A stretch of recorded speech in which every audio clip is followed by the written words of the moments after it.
yauma hasyrin wazdihamin wa bihusnil dhanni minna nartaji husnal khitami. Kita memohon kepada Allah yang Maha Rahman rasa aman di hari mahsyar dan hari berdesak-desak, dan dengan husnuzan dari kita mengharap kita akan husnul khatimah. Amin Allah. Bait kelima dari Al-Anshudah Al-Ghazaliyah yang Mama dedikasikan, Mama susun ini unshudat sebagai bentuk dedikasi persembahan kepada Imam Al-Ghazali,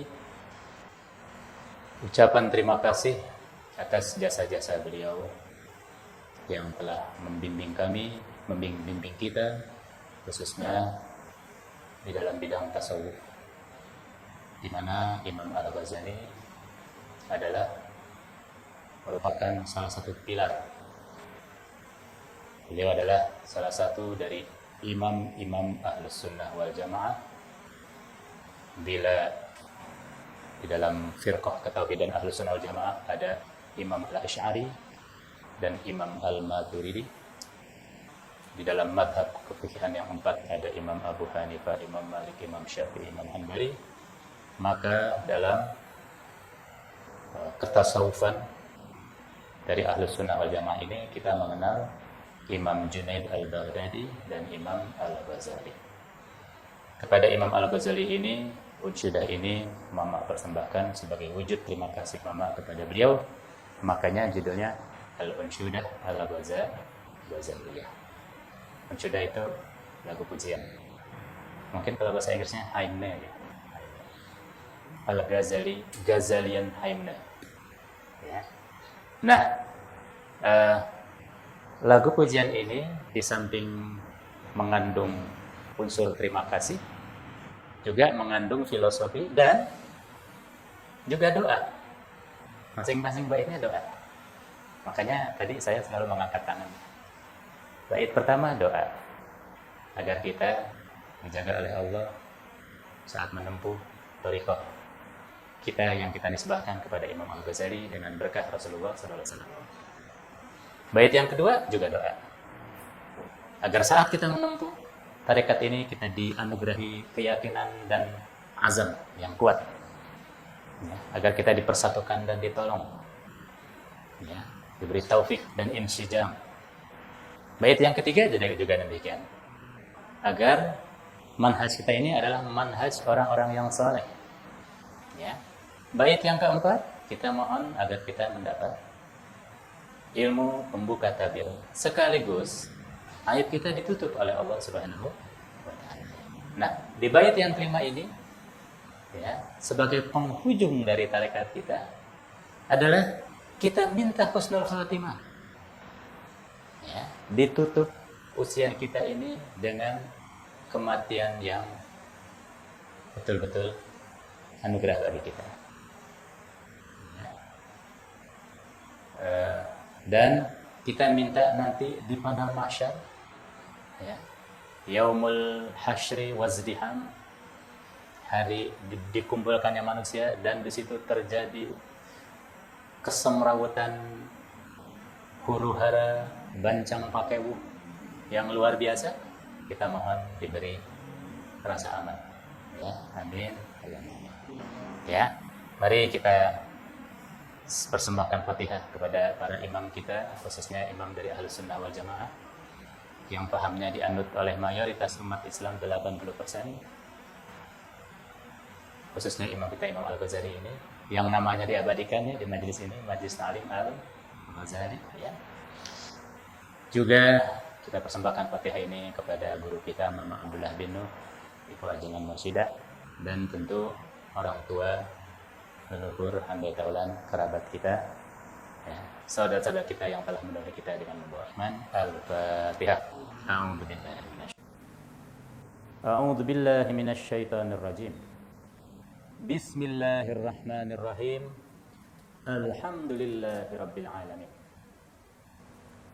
Wassalatu wassalamu ala khatamil anbiya wal mursalin sayyidil kaunaini wa syarifil thaqalain habibna wa maulana wa syafi'ina Muhammadin wa ala alihi wa ashabihi wa ali baitihi wa dzurriyyatihi ajma'in. Allahumma ihfazna wa 'asimna minadh dhunubi kabairiha wa saghiriha la siyama asyirku bika wa uququl walidaini wal kadhib wal kibr wal ujub wal khiyanatu wa khulful wa'di wa adamul wafa'i bil ahdi wal ghibatu wa dhulmun nasi wa nisyanu annal ilma wad dina lil amali bihi la lil jadali wal mira'i bi rahmatika ya arhamar rahimin. Rabbi shrah li sadri wa yassir li amri wahlul 'uqdatan min lisani yafqahu qawli. Rabbi zidni ilma warzuqni fahma. Subhanaka la ilma lana illa ma 'allamtana innaka antal alimul hakim. Sesi pertama dari pengajian kita ini kita akan membahas risalah Mama Abdullah bin Nuh yang berjudul La Taifiyah fil Islam. Tidak ada sektarianisme dalam Islam, yang ada adalah madhab. Kita telah sampai di halaman ke-19 setelah menyelesaikan muqaddimah yang ke-8. Muqaddimah yang ke-8 itu panjang dan penting, yang membahas tentang ikhtilaf antar imam. Ya, dari situ kita bisa memahami bahwa ikhtilaf atau silang pendapat di kalangan ahli-ahli ijtihad adalah merupakan suatu kewajaran, bahkan keniscayaan, ya, karena terbuka lebarnya pintu ijtihad, ya. Dan tidak ada hasil ijtihad yang mislek. Nah, mislek itu bahasa Perancis, ya. Tidak ada yang dianggap gagal, ya, apalagi dikriminalkan, disalahkan oleh Allah dan Rasulnya. Sekeliru-kelirunya ahli ijtihad dijamin dapat ganjaran berijtihad 1 kali lipat, apalagi kalau tepat 2 kali lipat, ya. Tapi yang tahu siapa yang tepat siapa yang keliru hanya Allah Subhanahu wa Ta'ala, ya. Kita tinggal ngikutin aja mana yang pas buat kita, ya. Itu. Dan beberapa kali saya katakan bahwa ikhtilaf antar imam itu kenikmatan bagi kita kaum awam ini, dan itulah sebenarnya yang terjadi di berbagai aspek kehidupan kita, ya. Contohnya betapa nikmatnya perbedaan pendapat di antara imam-imam ahli otomotif misalnya, ya. Dengan berbeda-beda pendapat mereka itu, kita menikmati hasil berupa ragam produk otomotif yang ditawarkan kepada kita, roda 2 maupun roda 4, roda 3 juga ada, ya. Coba kalau mereka tidak berbeda pendapat. Kita pergi ke jajanan kuliner, ya. Alhamdulillah ahli-ahli kuliner berbeda pendapat. Hasilnya apa? Kita menikmati ragam sajian kuliner. Di satu tempat jajanan saja kita bisa mendapatkan lebih dari 100 menu. Bayangkan kalau mereka tidak berikhtilaf, ya. Mungkin tempat jajanan akan menjadi tempat yang paling menjemukan. Ya, secara bercanda saya juga mengatakan untung sekali imam-imam ahli sepak bola berbeda pendapat. Hasilnya apa? Kita menikmati tontonan yang mengasyikkan, ya, dari pertandingan sepak bola. Ada madhab samba, ada madhab total football, ada madhab catenaccio. Betul Ustaz Ahmad, ya? Imamnya catenaccio siapa? Paolo Rossi misalnya, ya. Imamnya madhab samba Pele, ya.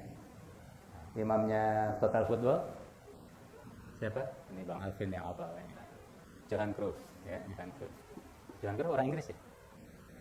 Orang Jerman, Belanda. Alhamdulillah, ya. Musik juga demikian. Kenapa sih di agama tidak boleh berbeda pendapat? Justru asik loh. Kalau dalam beragama ini kita para ulama ahli ijtihad, ya, berbeda pendapat, ya. Dan jangan khawatir mereka berbeda pendapat dalam urusan cabang kok. Ya, bukan urusan pokok, ya. Pokok-pokok tetap dipatuhi, tetap disepakati, tetap ditaati. Dalam otomotif itu pokok-pokoknya tetap dipatuhi, ditaati. Ya, pokok-pokok ilmu otomotif misalnya aerodinamika, ya, matematika, fisika, kimia, itu ditaati. Kalau dilanggar bisa meleduk mobilnya ya, atau celaka. Ya, tapi mereka berbeda pendapat dalam furu'iyah. Lahirlah model-model otomotif yang indah ya. Desain busana demikian, arsitektur juga demikian, musik demikian. Dalam agama juga demikian. Maka lahirlah ribuan aliran dalam memahami furu'iyah ini. Belasan firqah, ratusan madhab, dan ribuan tarekat. Itu bukti bahwa dalam Islam perbedaan pendapat diayomi. Maka mukadimah yang ke-8 ini ditutup dengan kalimat yang luar biasa, yaitu mengutip dari Yahya bin Sa'id yang merupakan ulama ahli hadis paling masyhur dari kalangan generasi tabi'in. Ahlul ilmi ahlu tawsi'atin wa ma barihal muftuna yakhtalifuna fala yu'ibu hadha ala hadha. Ahli ilmu itu ahli keluasan, ahli kejembaran, ahli kelapangan. Dan mufti-mufti senantiasa berbeda pendapat, tetapi tidak saling mencaci. Kenapa? Karena masing-masing aliran tadi memiliki keistimewaan tersendiri. Belasan firqah, ratusan madhab, ribuan tarekat adalah mutiara-mutiara Islam yang dibanggakan karena lahir sebagai buah karya brainchild dari ahli-ahli isyad yang super jenius dan mendapat hidayah taufik dari Allah SWT, tercerahkan hatinya dari Al-Quran dan hadis. Kita jauh untuk sampai ke sana, tapi mudah-mudahan sih sampai ya. Itu. Maka bila ada yang mencaci sebuah firqah, menjelekkan sebuah madhab, menistakan sebuah tarekat, mungkin saya yang paling dulu deh ada di garda depan memprotes itu. Ya, saya yang paling tidak ridho. Ada mutiara-mutiara Islam direndahkan. Urusan apa? Firqah mana, madhab mana, tarekat mana yang kita anut, kita praktekkan, kita tempuh, itu mah urusan nanti ya. Nah, tapi bagi yang bingung memilih karena sekian banyak mutiara, bingung memilih yang mana, maka alhamdulillah kita sudah dipamilihkan, sudah dipilihin nih sama para aulia arifin billah, yaitu yang cocok untuk keislaman di Nusantara Raya ini adalah Ahlus Sunnah wal Madhab Syafi'i. Tarekatnya Mu'tabarah, silakan. Dan itu sudah 1000 tahun lebih. Pilihan tersebut dilakoni oleh umat Islam se-Nusantara Raya ini. Indonesia dan 6 negeri Melayu lainnya menikmati ini lebih dari 1000 tahun loh. Alhamdulillah. Bismillahirrahmanirrahim. Al-muqaddimatut tasi'atu fi nasy'atil madzahibi.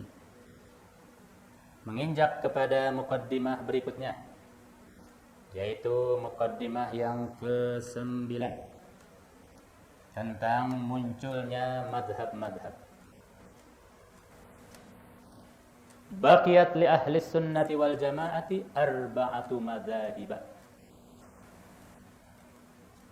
Tersisa 4 madhab milik ahlus sunnah wal jamaah. Mengapa dikatakan tersisa? Baqiyat.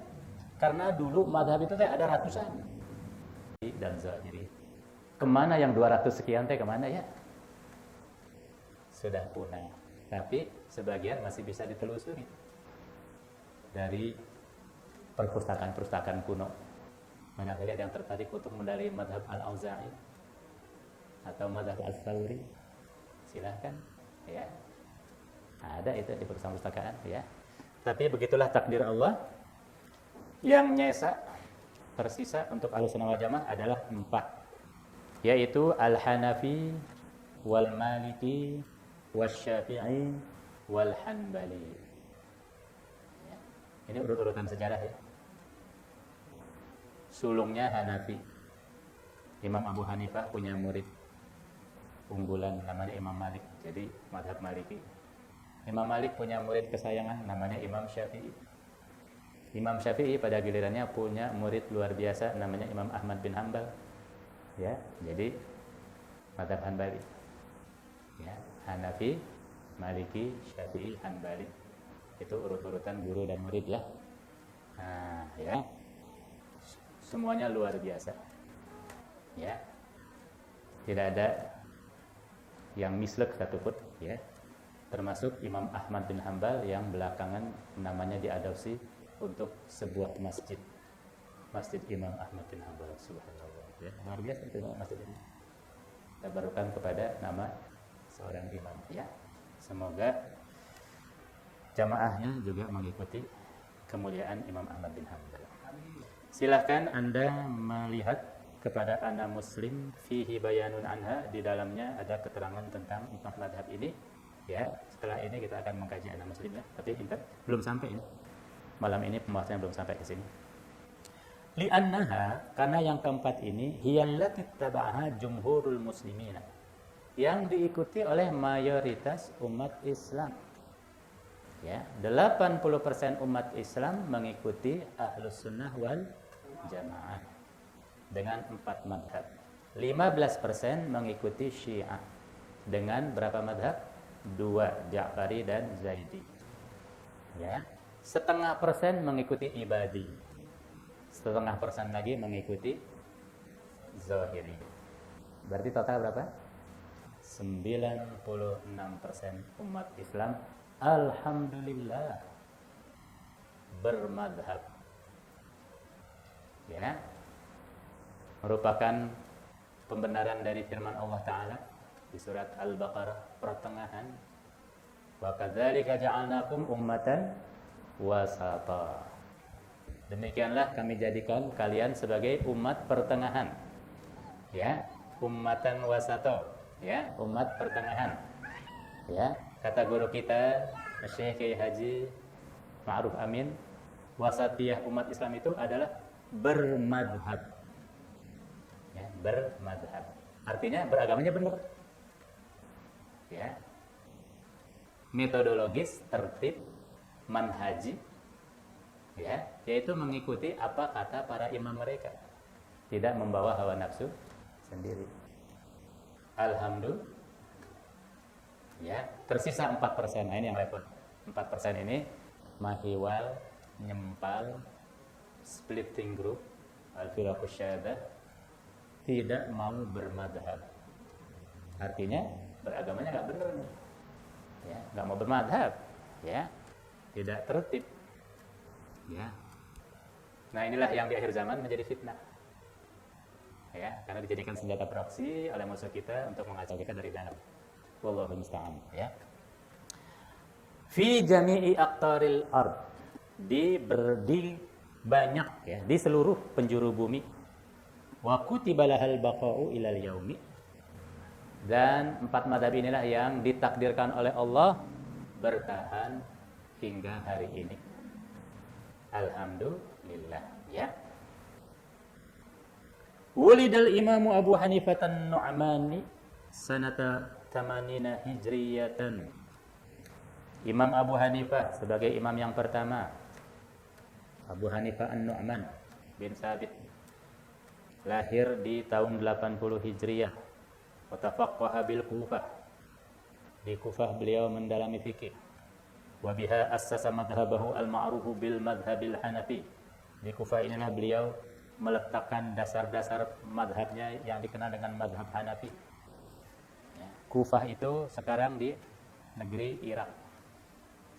Mudah-mudahan suatu waktu kita punya rezeki bisa ziarah ke sana. Wa tuwfiya bi Baghdad sanata 150 hijriyatan. Beliau wafat di Baghdad tahun 150 Hijriah. Qaddasallahu ruhahu. Adab seorang santri kalau disebut nama syekh, ya, biasanya berdoa untuk beliau, ya. Di antara doanya adalah qaddasallahu ruhahu, ya. Kana yamilu ilal ijtihadi birra'yi. Beliau condong untuk berijtihad dengan ra'yunya, dengan opininya. Wa dzalika bi'aradil masaili wal ahdathi ala qawaidisy syar'iyyati. Caranya adalah beliau mengekspos atau memaparkan masalah dan kejadian-kejadian, peristiwa-peristiwa dipaparkan di atas kaidah-kaidah syar'i.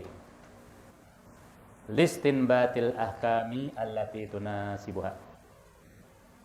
Untuk beliau bisa mengistinbat atau menggali hukum yang cocok. Ya. Nah, makanya syarat pertama dari kemerdekaan berpikir dalam masalah furu', syarat pertama adalah harus dilakukan oleh ahlinya. Ya, karena ahlinya ini yang bisa, ahlinya yang kompeten ini yang memiliki kompetensi untuk menggali hukum atau istinbat al-hakam. Bistinbatin sahih, dengan cara istinbat yang benar. Kalau kita orang awam bisa ngaco.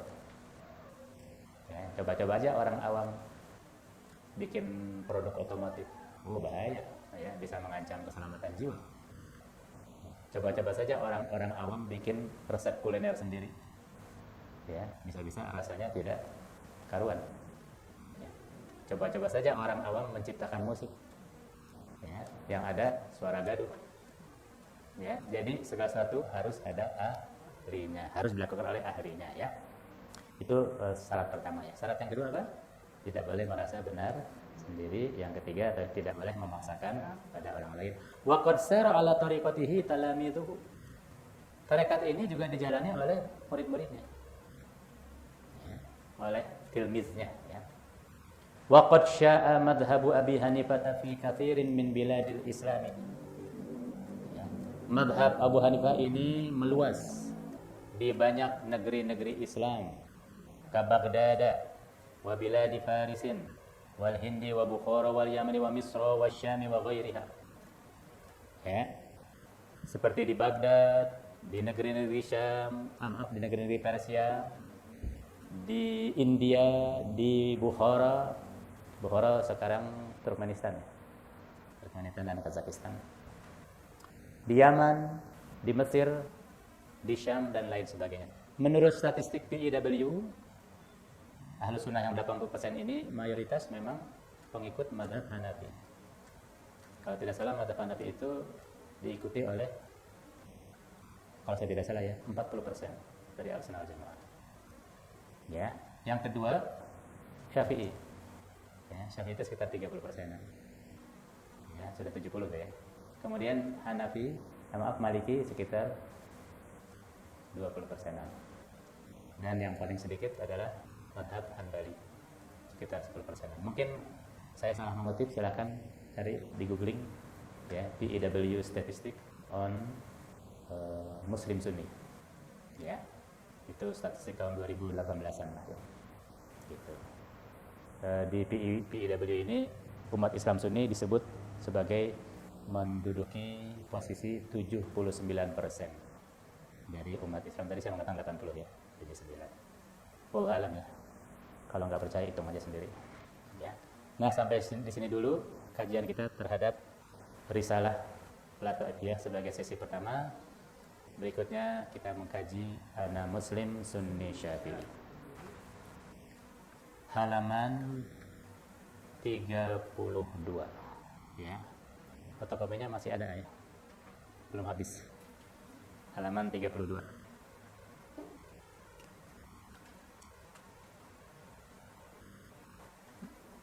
Mungkin tepatnya halaman 33 ya, Ustaz Auladi.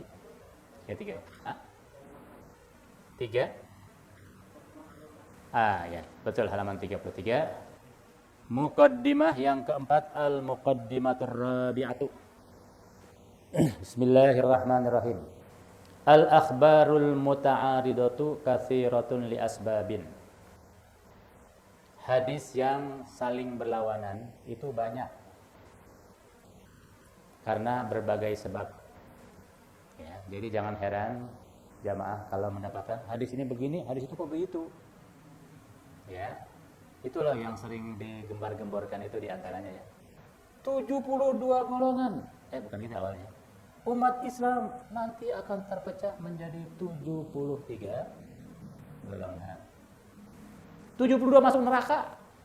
Cuma satu yang masuk surga. Ya, itu orang-orang itu jadi ya. Ada yang panik dan sebagainya, bahkan ada yang menulis golongan ini masuk neraka, golongan masuk neraka, cuma golongan dia yang masuk surga. Enak amat. Ya. Tapi itu ada hadis lain yang justru bertolak belakang. 73 golongan umat Islam akan terpecah. 72 masuk surga, hanya satu yang masuk neraka. Itu ya. Jadi betul-betul bertolak belakang. Ya, yang satu mengatakan 72 masuk neraka, hanya satu yang masuk surga.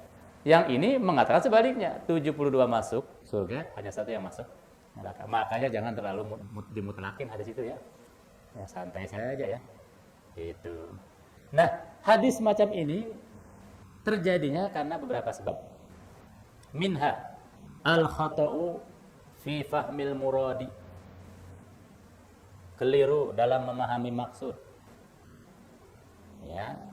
Jadi si pendengarnya ini gagal paham. Ya.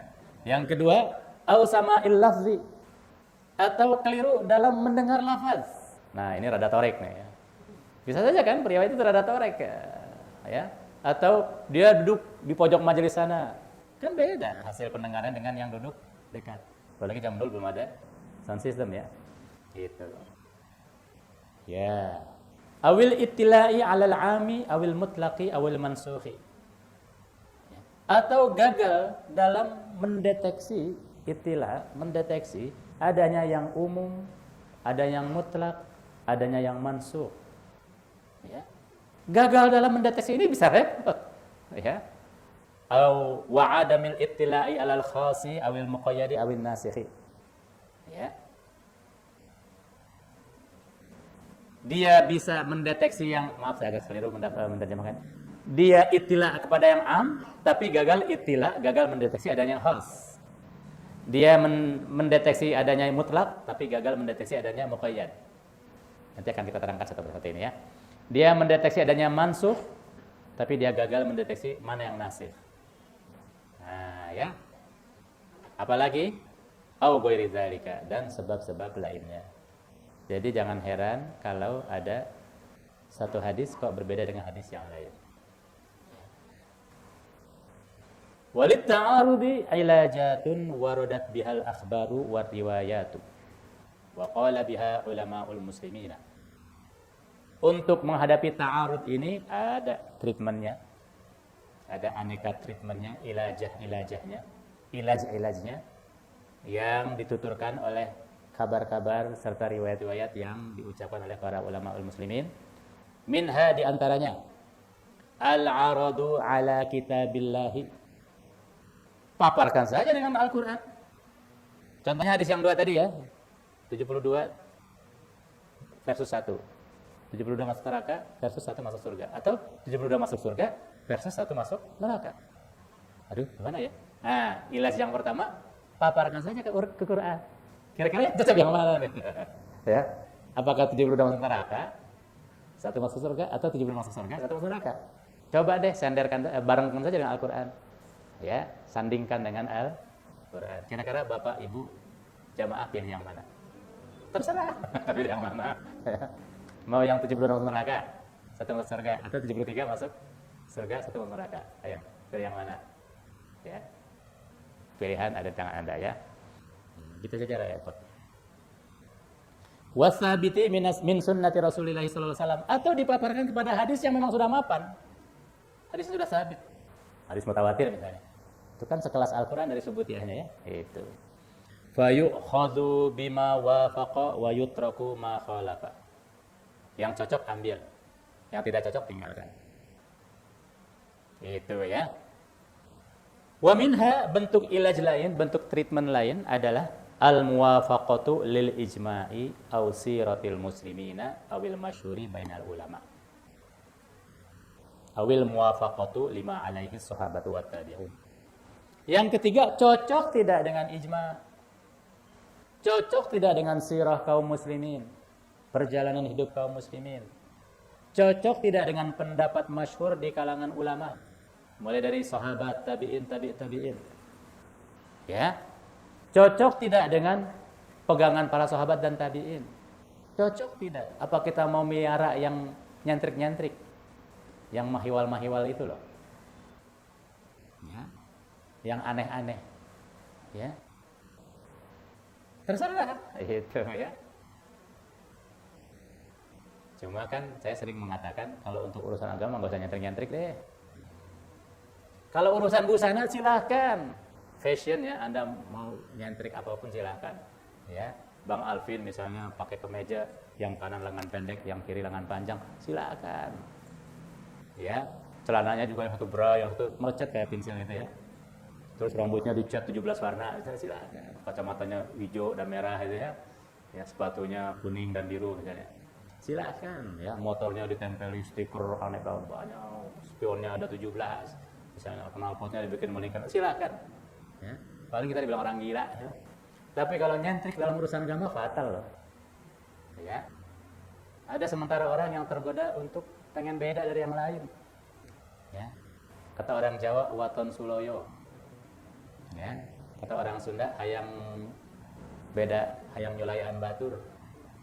Ya. Pengen beda sendiri gitu loh, hayang different. Ya. Itu bisa fatal akibatnya. Ya. Jadi di sini kita diberi pilihan, ya, cocok tidak dengan ijma itu, cocok tidak dengan sirah kaum muslimin, ya, cocok tidak dengan pendapat masyhur. Kenapa sih harus pengen nyentrik? Itu ya. Itu ilaj yang berikutnya. Ya, selanjutnya ilaj yang lain adalah tarjih. At-tarjihu bihasabis sanadi. Ya. Menimbang, tadi ini menimbang mana yang rajih ya, mana yang kuat. Makanya di Ormas Muhammadiyah ada majelis tarjih ya. Itu sebenarnya upaya yang bagus ini ya. Majelis tarjih ya. Bihasabis sanadi, diukur dari tingkat kekuatan sanadnya, bikauni ruwatihi awsaqa au afadha au aktsara. Mana nih riwayat yang lebih bonafid, lebih trustful, lebih hafidh, lebih banyak jumlahnya. Au bihasabid dalalati, atau dilihat dari segi kekuatan dalilnya. Ya, dikaunihi azhar, mana yang lebih azhar, mana yang lebih menonjol ya. Au bihasabil ibarati, atau dilihat dari sisi ibarat, pengungkapan isinya ya, kalimat-kalimatnya. Dikaunihi afsaha, mana yang lebih fasih ya. Wa ahsana sabaqan, mana yang tuturannya lebih baik dan lain sebagainya. Ya, jadi ada treatment. Tapi ini kita orang awam ini jadi bingung. Ya, ada hadis salah bingung. Ya. Kenapa? Karena nggak mau nanya sama ulama sih. Ya, gitu. Kalau mau nanya sama ulama, nggak masalah ya. Tapi repotnya ulama yang mana ya? Karena sekarang banyak ulama-ulamaan. Nah, ada ubaru malah sekarang ya. Ya. Giliran disertifikasi nolak. Ya, kulkas aja disertifikat. Nah, masa dia sertifikat ya, sudahlah itu urusan mereka ya. Nah, begitu Bapak-bapak, ibu-ibu, santri semua. Saya ada waktu tidak ini? Sedikit lagi lah ya, 10 menitan lagi. Bismillahirrahmanirrahim. Sekarang muqaddimah yang kelima, al-muqaddimatu al-khamisatu. Ya. Al-kitabu wal khabaru Arabiyyan. Al-Quran dan hadis itu dua-duanya bahasa Arab. Ya, Masya Allah ini ya. Nggak ada Al-Quran turun dalam bahasa Batak misalnya. Ya, nggak ada Al-Quran turun dalam bahasa Perancis misalnya. Ya, ada. Ya, bahasa Latin misalnya ya. Nah, bahasa Arab. Ya, dan sampai sekarang bahasa Arab. Ya, tidak berubah. Quran jadi Quran Sunda misalnya. Ya, atau Quran Mandarin misalnya ada. Quran tidak Quran banyak. Ya, alhamdulillah kita terpelihara. Tidak seperti, mohon maaf ya, saudara kita yang beragama Nasrani. Yesus, Nabi Isa itu bahasanya apa coba? Ada yang tahu di sini?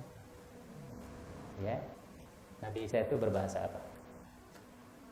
Ya, Nabi Isa itu berbahasa Aram.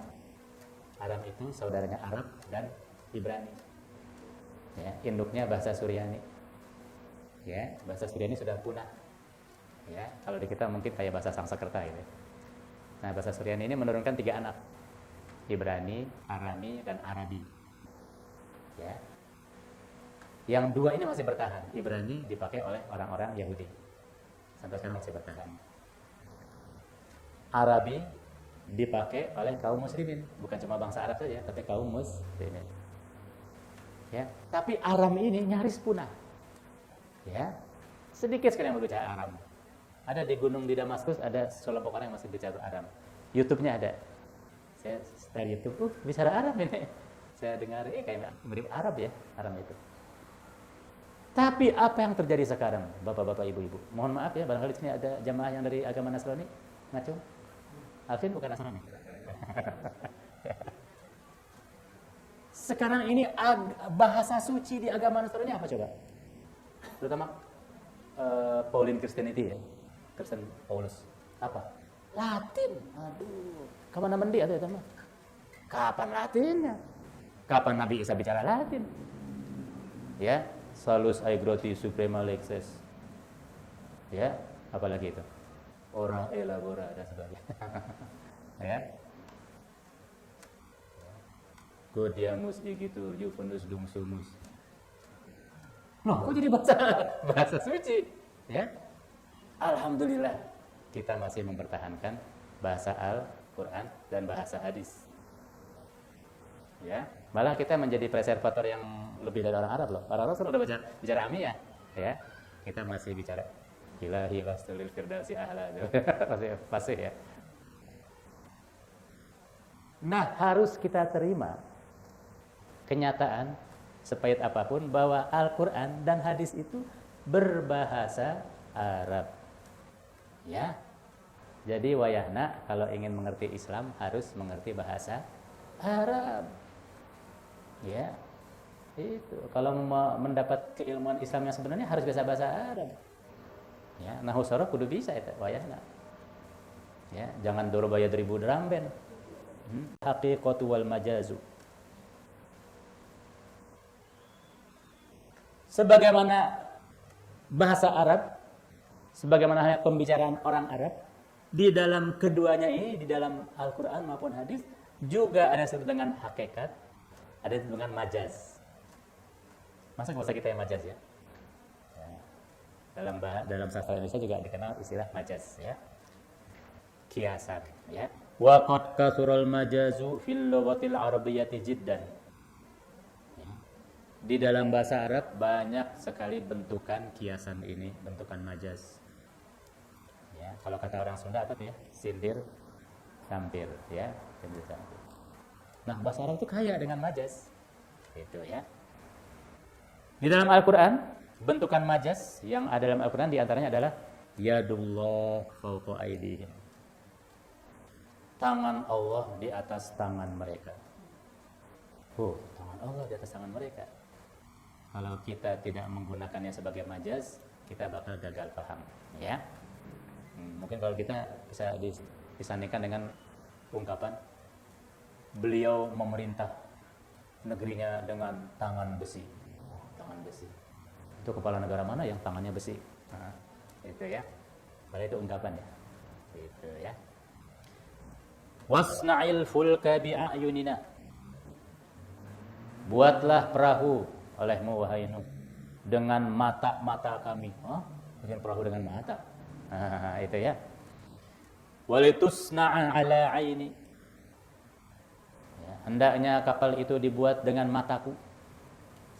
Ya, atas mataku. Fa innaka bi'ayunina. Engkau ada di mata kami. Ya.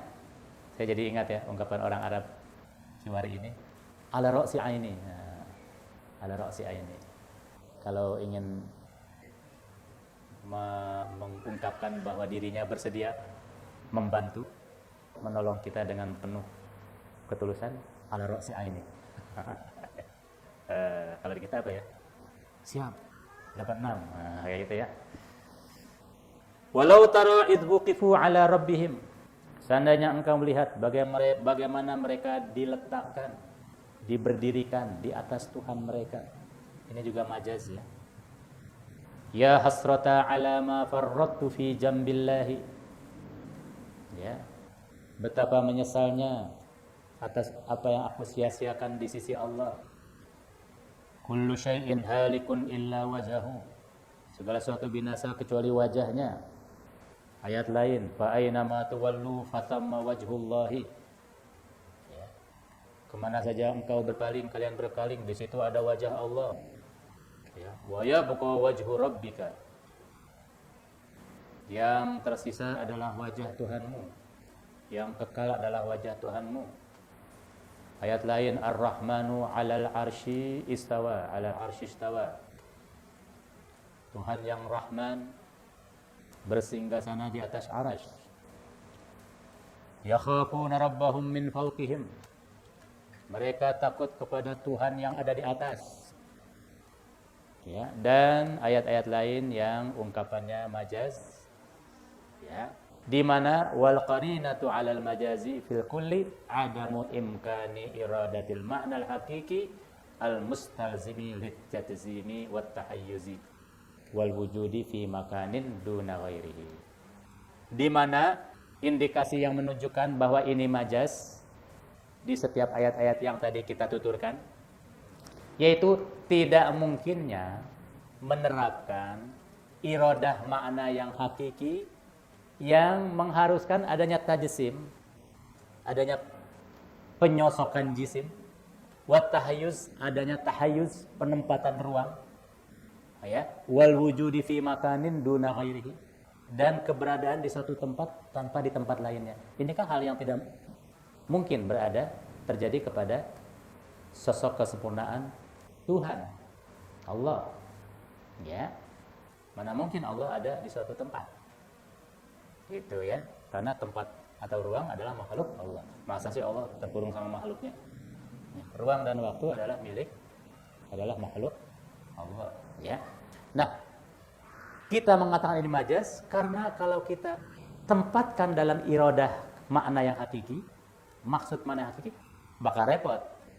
Bakal terjadi tajsim, bakal terjadi tahayyuz, bahkan terjadi penempatan ruang dan juga waktu ya. Ini tidak boleh terjadi pada zat atau sosok Allah Subhanahu wa taala ya. Wa kaunihi mahallan lil hawadithi, dan status dia zat Allah menjadi tempat berlakunya peristiwa. Tidak mungkin terjadi itu ya. Ya.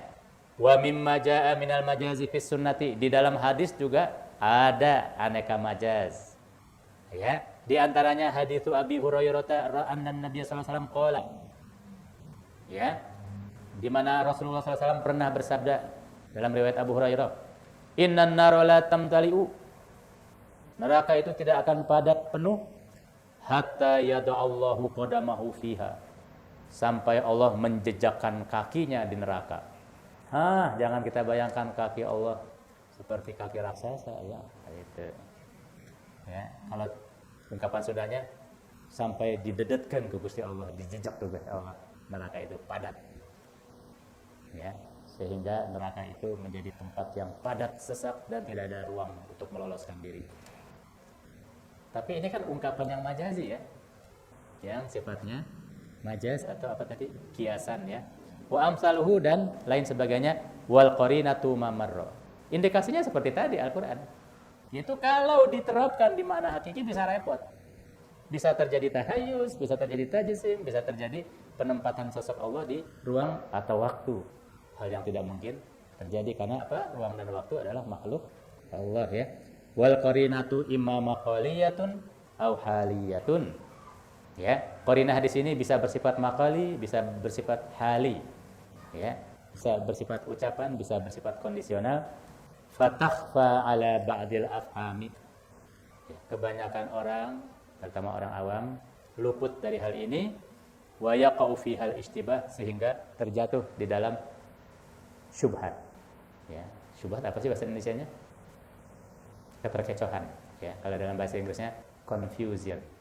Ya, confused. Ya.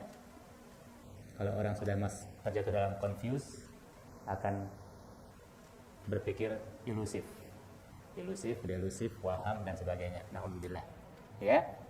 Sampai di sini dulu. Insyaallah kita akan membahas muqaddimah yang berikutnya, muqaddimah ke-6 tentang ijma. Ya, fotokopinya mungkin sudah habis ya. Sampai halaman berapa fotokopinya? 33. Ya. Tadi anak pegang fotokopinya nggak? Ya. Sudah bisa, nanti saya cek dari para santri. Wallahul muwaffiq ila aqwamit thoriq. Sampai di sini dulu apa yang bisa saya sampaikan. Ya, semoga berkah. Semoga kita mendapat ilmu yang bermanfaat, ilmu yang tersimpan dengan baik di dada kita, teramalkan dengan baik lewat anggota tubuh kita, menghasilkan amal saleh. Ilmu yang dengannya kita bisa membedakan mana yang hak dari yang batil, dan ilmu yang bermanfaat adalah ilmu yang menghantarkan kita kepada ma'rifat. Sebagaimana biasa disediakan waktu untuk tanya jawab. Kita mulai dulu dari kaum ibu. Barangkali ada pertanyaan dari kaum ibu. Ibu-ibu silakan. Ya, silakan bertanya, asal jangan yang susah-susah. Yang nyusah ya. Ibu-ibu kayaknya tidak ada ya. Tidak ada yang mau bertanya, kita alihkan dulu ke bapak-bapak. Silakan, ini sudah lama tidak diberi kesempatan bertanya ini, Mas kita. Waalaikumsalam. Buka deh maskernya. Soalnya jadi kayak dibekam suaranya. Setelah itu dipakai lagi ya. Waduh. Tapi pelan-pelan. Ini Cak Himawan.